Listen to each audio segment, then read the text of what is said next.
Hello, good people of YouTube. Welcome to the channel. My name is Vasko Obscura. I'm a professional photographer. Today we're going to be looking at the EOS R5, and we're going to be looking at it from two perspectives. One, I'm going to be looking at some photos I shot on a little walkabout in a nature setting earlier today. And two, we are going to be testing the R5 in 4K HQ mode to see if I can actually record this video in its entirety in HQ mode. And I want to see if I can actually make usable content for YouTube with this camera without it overheating. So I mean, that's kind of a big thing for me. One of the reasons I bought the R5 is to shoot video with it. It's like, primarily I'm a photographer, but I want to be able to shoot video for YouTube too. So yeah, we'll see how that goes. Intro time.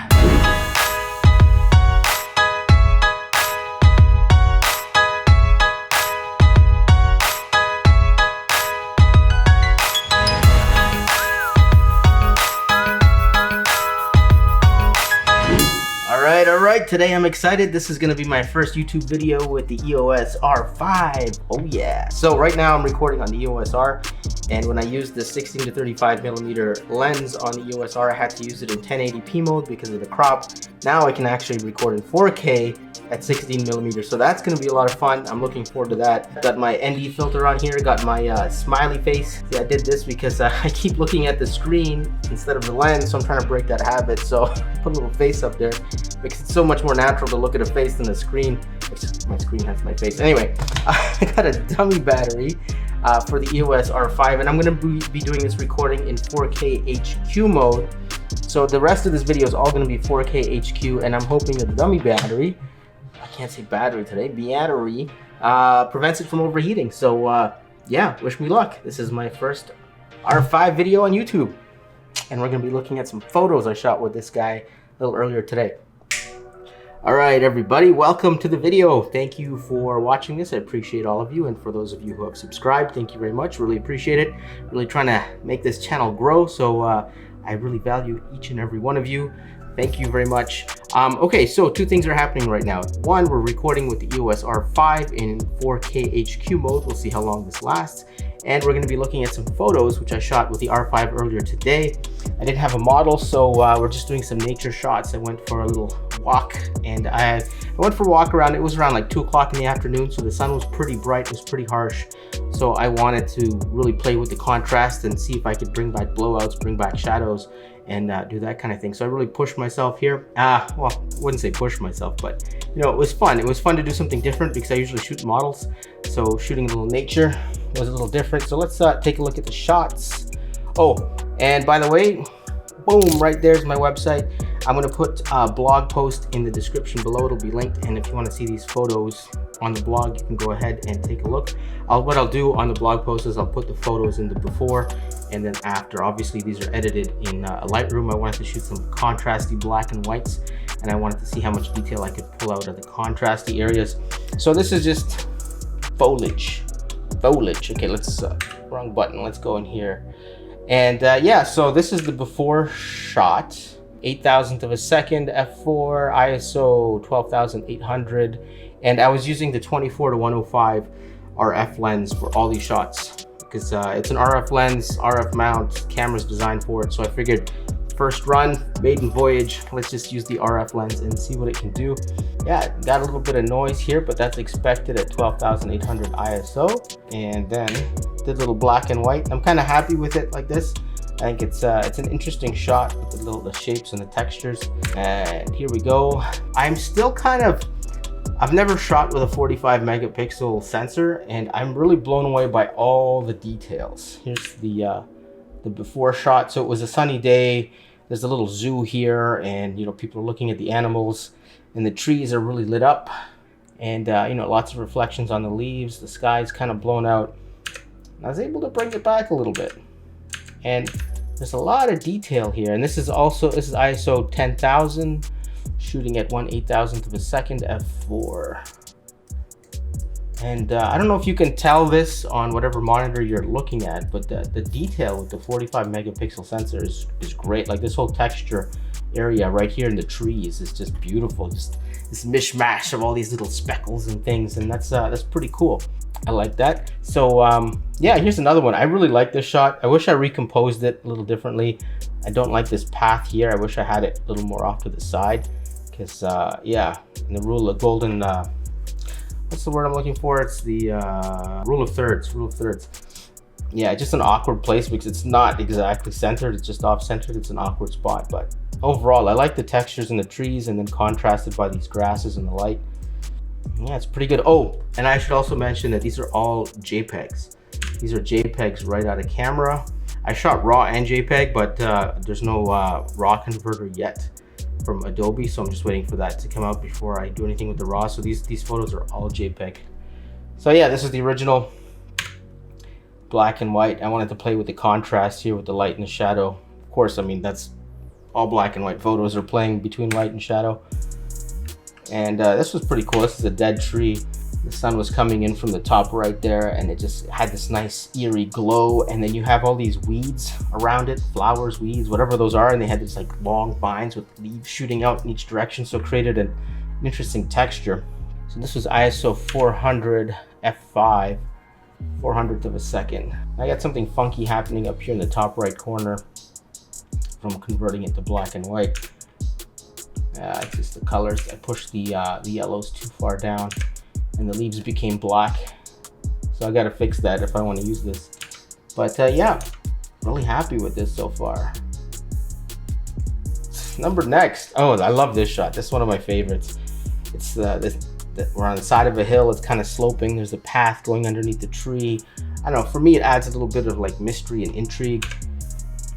There's the original. It's not so exciting in Photoshop. I mean, not in Photoshop. It's not so exciting in color, but in black and white, definitely looks good. So this is 400th of a second, f5, ISO 250. What I would like to do is revisit this spot and get a speed light and put a model here by the tree. You can see how you have this light and then medium and then dark area. So if I were to put a model here, do something against the tree with a speed light coming from this side, they would be light. So they would really pop in the dark background with all this interesting texture around them. So that's pretty cool. All right, next one. So this is just some grass, and this is 400th of a second, f5, ISO 2500. And you can see there's pretty good detail here. You can even see like a little bug on there. Couple bugs actually, little furs on the seeds of the grass. And this is at 105 millimeter. And here we're falling out of focus. And I was actually pleasantly surprised by the 24 to 105. And if you look at the bokeh, I think it's bokeh, that's how you say it, in the background, that's pretty good for an f4 lens. That's pretty creamy. I remember when I first got this lens, back when I got the EOS R in 2017, I was taking some shots and looking at the background, and I was like, whoa, you know, really? This is really good for an f4. So yeah, if you pick up the 24 to 105 f4L, this is the bokeh you could get out of it. That's really nice. And then black and white, it's not so interesting, but I just wanted to throw this one in there to illustrate the nice soft background. And here's another flower shot. And we get right in there and see some details. And again, the creamy background on an f4 lens. It's really nice. I'm sure the f1.2 would be a lot better, the 85 1.2, but this is pretty good. Pretty good. There's a lot of separation here. All right. This shot, I absolutely love this shot. This shot is gorgeous. All right, so this is the color version. You know, it's just a mishmash of all these colors and shapes and textures, and it's just like weeds and trees, and it's like whatever. But when you convert it to black and white, all of the textures kind of pop out. You got this dead tree here. You got this path leading to who knows where. It adds a little mystery. And then I mash all the greens and make them really dark. So they just turn to this like black gray texture here. And yeah, it's pretty mysterious. I like this shot a lot. I like this. This is pretty cool. And then the detail that you see in the photo, all these little branches just illuminated in the sunlight on the black background. It's really cool. I like it. I like it a lot. Although nobody knows that reference anymore. You know what movie that is? Anyway, that's that shot. And here I wanted to see what I could do in terms of pulling the shadows back and a little bit of the highlights back to even it out. I did a pretty good job. I mean, this is not an extreme example, but there's definitely enough contrast with the sun behind me there. And this shot I found kind of interesting because it kind of breaks one of the rules of photography. You want the horizon to be horizontal, but this isn't really the horizon, it's a road, and it was on an incline. And these trees seem to be growing vertically while the road is kind of on a slant, so it kind of plays with your perception a little bit. And I thought that was pretty interesting, which is why I shot this. I don't know if you guys find it interesting or not. Plus there's the contrast and textures from up here to down here. All right, I know these aren't too exciting. Normally I shoot models, you know, in bikinis and things, and just a little bit of landscape stuff. And here's just a shot of a road, sunset, or yeah, sun is setting. And this area here, this was a shadow from a tree, and it was pretty dark, and everything around it was pretty light. And I was able to bring everything back. And the amount of detail, you can see all the little grains, all the little rocks in the asphalt. Like, wow. I was really surprised at the amount of detail you can pull out of the photos with this camera. You could probably sit here and count every stone in the asphalt if you wanted, if you had the time. All right, and last shot. I thought this was pretty cool. I went under the tree and I wanted to make it a little contrasty. So you can see here with the green leaves and the blue sky, there's a lot of contrast, but if you take the greens and you lighten them up in the black and white, they blend in with the sky, and you get this kind of looks like a cherry blossom or something. So you have a contrast between the bark and the sky and the leaves, so you get all these like interesting textures and shapes and lines. And yeah, I really like this shot a lot too. This is pretty cool.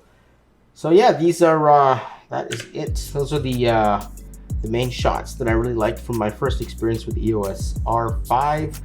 I'm gonna go and shoot, I have a family portrait session, so I'm gonna go shoot that, and I'll review the photos with you guys too, if the couple is okay with me putting their photos on YouTube.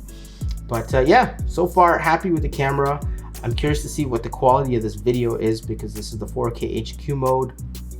It says on the camera I've been recording for 12 minutes 29 seconds and no overheating warning yet. Should I just let it run? Should I just let it run till it overheats? I think so. I'm not gonna sit here and talk for the whole time, but I will just let it run, and I will let you know when I get the overheat warning, and we'll go from there. Okay, so we're at 17 minutes 44 seconds, and I'm getting the little blinky red thing that's saying camera's about to overheat. So we'll see how much longer we have. So this is what it looks like in 4K HQ mode, and when this camera overheats, I'm going to go back and record a little something in regular 4K mode, and we're going to compare that side by side. So hopefully I'm over there and you can see me in regular 4K mode.